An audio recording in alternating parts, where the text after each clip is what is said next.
ஆண்டவரும்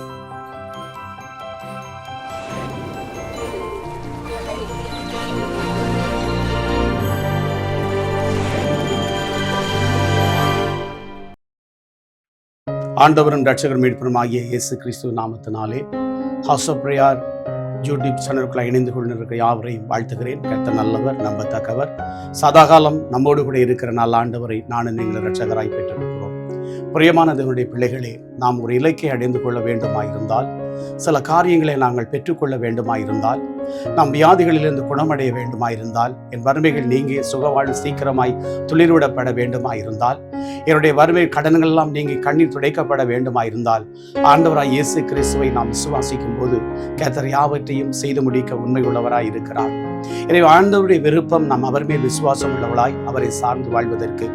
எனவே விசுவாசத்தினால் நாம் எதையெல்லாம் பெற்றுக்கொள்ள வாஞ்சிக்கிறோமோ, இது விசுவாசத்தினால் எதையெல்லாம் நாம் ஜெபிக்கிறோமோ அதை பெற்றுக்கொள்ளும்படி தேவன் நமக்கு கிரியை செய்கிறவர்.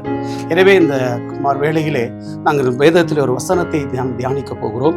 எபிரேயருக்கு எழுதிய புத்தகத்திலே எபிரேயர் புத்தகம் 11ஆம் அதிகாரம் 1வது வசனம் இப்படியா சொல்கிறது: விசுவாசமானது நம்பப்படுகிற உறுதியும் காணப்படாத நிச்சயமாய் இருக்கிறது. இந்த விசுவாசம் எப்படிப்பட்டதாய் இருக்க வேண்டும் என்று சொன்னால், நம்பப்படுகிற உறுதியாய் இருக்கணும். நான் என்னுடைய இலக்கை அடைந்து கொள்ளுவேன் என்ற நம்பிக்கையில நான் உறுதியாய் இருக்கிறேன். நான் ஆசீர்வாதங்களை சுதந்திரிப்பேன் என்றதில் உறுதியாய் இருக்கிறேன்.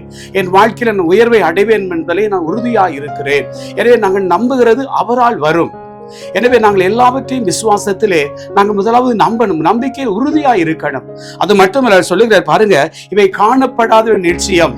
நான் ஒரு இலக்கை நான் காணல, என் ஆசீர்வாதத்தை நான் காணல, என்னுடைய சந்ததியை நான் காணல, எனக்கு முன்பாய் வைத்திருக்க செழிப்பை நான் காணல, ஆனால் இதை குறித்து நான் என்ன செய்கிறேன், இதை நம்புகிறேன், உறுதியாய் எனக்கு கிடைக்கும் என்று. இந்த உறுதியோட வாழ்க்கையில் இருக்குமா இருந்தால் தேவன் நிச்சயமாகவே நம்மை ஆசீர்வதிப்பார். சீசர்களை பார்த்து ஆண்டவர் ஒரு இடத்திலே கேட்கிறார், விசுவாசம் இல்லாத சந்ததியே, நான் எதுவரைக்கும் உங்களோடு கூட இருப்பேன்.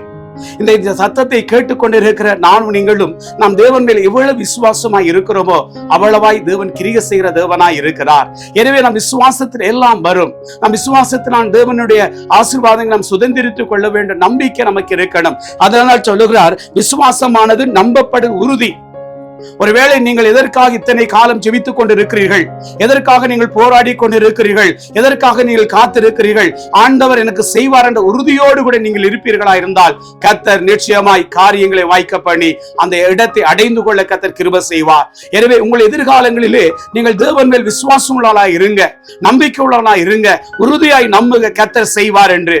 நம்பிக்கையோடு இருங்க, கர்த்தர் நடத்துவார் என்று நம்பிக்கையோடு இருங்க. உறுதியான நம்பிக்கை இருக்குமா இருந்தால் அவர் சகலவற்றையும் செய்து முடித்து ஆசீர்வதிக்க உண்மை உள்ளவராய் இருக்கிறார். நாம் விசுவாசம் இல்லாமல் தேவனுக்கு பிரியமாக இருப்பது கூடாத காரியம். நாம் தேவன் மேல் விசுவாசம் உள்ளாய் இருக்கணும். நிச்சயமாய் தேவன் என்னை சுகமாக்குவார், நிச்சயமாய் என் வாழ்வை செழிப்பாய் மாற்றுவார், நிச்சயமான ஒரு மாற்றத்தை கொடுப்பார் என்ற உறுதி உள்ள மனதோடு கூட நீங்கள் கர்த்தராகிய இயேசு கிறிஸ்துவை சார்ந்து கொள்வீர்கள் என்றால் அவரே காரியங்களை வாய்க்க பண்ணுவார். எனவே இந்த வேளையில, இந்த மாதத்தின் நாட்களில் நீங்கள் எதை விசுவாசிக்கிறீர்கள்? உங்களுடைய காரியங்கள் வாய்க்க பண்ணப்படுமா? உங்களுடைய எதிர்பார்ப்புகள் நிறைவேற்றப்படுமா? உங்களுடைய நம்பிக்கை நிறைவேறுமா? விசுவாசிங்க உறுதியாய். கர்த்தர் நம்பப்படும் உறுதியை வாய்க்கப்படுகிற தேவனாய் இருக்கிறார். நேற்றைய தினம் நான் ஒரு பகுதிக்கு ஊழியத்தை கடந்து போன போகுது, அங்கு ஒரு தாயார் மிகுந்த வியாதிப்பட்டு 1 மாதங்களாக பில்லி சூனியம் மந்திரவாதத்தினால் கட்டப்பட்டு இருந்தார். அந்த இடத்தில் நாங்கள் சென்றதுடைய வார்த்தையை, ஒரு சில வார்த்தைகளை நான் அந்த தாயோடு பகிர்ந்து கொண்டு நான் ஒரு காரியத்தை கேட்டேன். ஆண்டவர் உங்களுக்கு சுகம் கொடுப்பார் என்று முதல் நீங்கள் விசுவாசிக்கிறீர்களா? ஆண்டவர் உங்களுடைய வாழ்க்கையில மாற்றத்தை தருவார் என்று நீங்கள் நிச்சயமாய் விசுவாசிக்கிறீர்களா? அவர் கிறிஸ்தவர் அல்ல, கிறிஸ்தவர் அல்லாதவர். அவர் சொன்னார், ஆண்டவரை நான் விசுவாசிக்கிறேன், என சுகம் வரும் என்று. கிட்டத்தட்ட 1 மாதங்களாக அவர் தண்ணி குடிக்கவோ சாப்பிட முடியாத சூழ்நிலை. வைத்தியசாலை போய் மீண்டும் வீட்டில் திரும்பி வந்த போது நாங்கள் அவரை சந்திக்க போது நடக்க முடியாத நிலையில இருந்தார். ஆனா ஒரு நம்பிக்கை, நமக்குள்ள ஒரு நம்பிக்கை இருந்தது. நான் ஆராதிக்கிற கர்த்தர், நான் சேவிக்கிற கர்த்தர், நான் தேடுகிற ஆண்டவர் உயிருள்ளவர், உணர்வுகளை புரிந்து எங்கள் ஜெபங்களை கேட்டு எங்கள் விசுவாசத்தை கேட்டு அற்புத சுகத்தை கொடுப்பார் என்று நம்பப்படுகிற உறுதியோடு கூட இருந்து நான் ஜெபித்தோம். அந்த வேளையில் நான் ஜெபித்து கடந்து வந்த போது காலை வேளையில் எனக்கு ஒரு போன் கால் வந்தது. அவருடைய மகள் என்னுடைய சபையை சார்ந்த ஊழியக்காரிடத்தில் பகிர்ந்து கொண்டார். என்னுடைய தாயார் பூரண சுகமடைந்தார். என்னுடைய தாயார் இப்ப நன்றாக சாப்பிடுகிறார், நன்றாக பேசுகிறார். எனவே அந்த வார்த்தையை கேட்டபோது நான் தேவனை மகிமைப்படுத்தினேன். காரணம், நான் நம்புகிறேன் உறுதியாய் கர்த்தர் சுகத்தை கொடுப்பார் என்று. எனவே பிரியமான தேவ பிள்ளைகளே, இந்த சத்தத்தை கேட்டுக்கொண்டு நீங்கள் யாராயிருந்தாலும் உங்களுடைய வாழ்க்கையில நம்பப்படுகிற உறுதியாய் விசுவாசிங்க. கர்த்தர் உங்களுடைய வாழ்க்கையிலே மாற்றத்தை கொடுப்பார். உங்களுடைய நிச்சயமாக நம்புங்கள். கர்த்தர் காரியங்களை வாய்க்க பண்ணுவார். ஏனென்றால் நாம் விசுவாசம் உள்ளவராய் நாம் ஜெபத்தில் எவைகளை கேட்கிறோமோ அவைகளை அடைந்து கொள்ள கர்த்தர் நிச்சயமாய் உதவி செய்வார். ஏனென்றால் தேவன் சகலவற்றையும் செய்ய வல்லவராய் இருக்கிறார். எனவே நமக்காக சிலுவையிலே பாடுகளை ஏற்றுக்கொண்டவர், நமக்கான துக்கங்களை சுமந்து கொண்டவர், நமக்கான வேதனையை சுமந்து கொண்டவர், எங்களுக்காக தன் ஜீவனை கொடுத்து எங்களுக்காக மரித்து அடக்கம் பண்ணப்பட்டு 3ஆம் நாள் உயிரிழந்து இன்றைக்கு உயிரோடு கூட என்னுக்குள் உங்களுக்குள் வாழுகிற தெய்வம் நிச்சயமாய் நிறைவேற்றுவார். எனவே நீங்கள் நம்புங்கள். இந்த சத்தத்தை நீங்கள் எந்த இடத்தில் கேட்டுக்கொண்டிருக்கிறீர்களோ, எப்படிப்பட்ட பாடுகள் உபத்திரவங்களாய் கடந்து போகிறீர்களோ, எப்படிப்பட்ட வியாதியின் படுக்கையிலிருந்து கேட்டுக்கொண்டிருக்கிறீர்களோ, எப்படிப்பட்ட தோல்வி நிலையிலிருந்து கேட்டுக்கொண்டிருக்கிறீர்களோ, நீங்கள் நம்புங்கள். உங்கள் வியாதி குணமடையும், உங்கள் வறுமை மாறும், உங்கள் கடன் மாறும், உங்கள் கண்ணீர் மாறும், உங்கள் போராட்டம் மாறும். இந்த குடும்பத்திலே துன்பத்தோடு துயரத்தோடு பிரிவினோடு இருக்கிற நீங்கள் யாவரும் இந்த வேளையில் ஆண்டவராய் இயேசு கிறிஸ்துவை விசுவாசிப்பவர்களாய் இருந்தால் அந்த நம்பிக்கை வீண் போகாதபடி கர்த்தர் காரியங்களை வாய்க்க பண்ணுவார். எனவே இந்த வேளையிலும் என்னோடு கூட விசுவாசம் உள்ளவராய் சேர்ந்து ஜெபம் பண்ணுவோம். ஆண்டவரை நோக்கி கேளுங்க. வியாதியோடு இருக்கிற வியாதியில விடுதலை அடைய வேண்டும் என்று கேளுங்க. வறுமையோடு இருக்கிற வறுமையின் ஆண்டவர் நிலை மாற வேண்டும் ஜெபம் பண்ணுங்க. கடனோடு இருக்கிற கடன் மாற வேண்டும் என்று ஜெபம் பண்ணுங்க. அந்த விசுவாசத்தின் ஜெபம் மாபெரும் மாற்றத்தை கொடுக்கும். விசுவாசம் உள்ள ஜெபம் பிணியாளியை சுகமாக்கும்.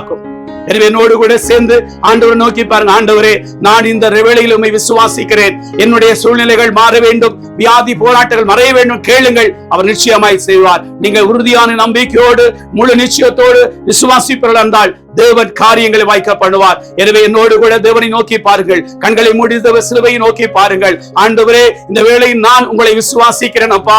ஆண்டவரே, இந்த வேளையிலும் தகப்பனே, இந்த யூடியூப் ஊடாக இணைந்து கர்த்தாவே இந்த ஆண்டவரே இந்த வார்த்தை யாரெல்லாம் கேட்டுக்கொண்டு இருக்கிறார்களோ, ஆண்டவரே அவருடைய வியாதி படுக்கை மாற்றப்படும்படியாக, வறுமைகள் விலகும்படியாக, கடன் தொல்லை கஷ்டங்கள் விலகும்படியாக ஆண்டவராக இயேசுவின் நாமத்தினால் உம்மை நோக்கி வருகிறோம். ஆண்டவரே, முழு நிச்சயமாய் நாங்கள் விசுவாசிக்கிறோம். ஆண்டவரே, உம்மால் முடியாத அதிசயமான காரியம் ஒன்றுமில்லை. தேவன் சகலவற்றை செய்ய வல்லவர். நீங்க செய்ய நினைக்கிற தடைப்படாது என்று அந்த வார்த்தையின்படி கர்த்தாவே யாரெல்லாம் இதை விசுவாசித்து அந்த சத்தத்தை செவி கொடுக்கிறார்களோ, இன்று முதல் ஒரு மாற்றம் வரட்டும், இன்று முதல் சுகம் வரட்டும், இன்று முதல் விடுதலை வரட்டும், இன்று முதல் செழிப்பு வரட்டும். ஆண்டவரே, இந்த குடும்பத்தில் இருக்க சஞ்சலங்கள், பிரச்சனைகள், பிரிவினைகள் இயேசுவின் நாமத்தில் நீங்கி சமாதானம் உண்டாயிருக்கும்படியாக நாங்கள் செபிக்கிறோம். கர்த்தாவே, உம்முடைய நாமம் இந்த இடத்தில் மகிமைப்படட்டும் ஐயா. இந்த சத்தம் எங்கெல்லாம் துணிக்கப்படுகிறதோ அங்கு தேவனுடைய நாமம் மகிமைப்படும்படி கர்த்தர் கிரியை செய்வார். ஒவ்வொரு குடும்பங்களை ஆசீர்வதிங்க. யாரெல்லாம் உறுதியாய் நம்புகிறார்களோ, யாரெல்லாம் முழு நிச்சயமாய் நம்புகிறார்களோ, விசுவாசிக்கிறார்களோ, காரியங்களை வாய்க்கப்படும் ஆசீர்வதியும். ஆண்டவரும் இரட்சகரும் மீட்பருமாகிய உன்னதமான இயேசு கிறிஸ்துவின் திருக்கரத்தில் ஒப்புக் கொடுத்து செபிக்கிறோம் எங்கள் நல்ல பிதாவே. ஆமென், ஆமென். பிரியமானவர்களே, கர்த்தர் மேல் விசுவாசமுள்ளா இருங்கள். கர்த்தர் நாட்களில் உங்கள் காரியங்களை வாய்க்க பண்ணுவார். God bless you.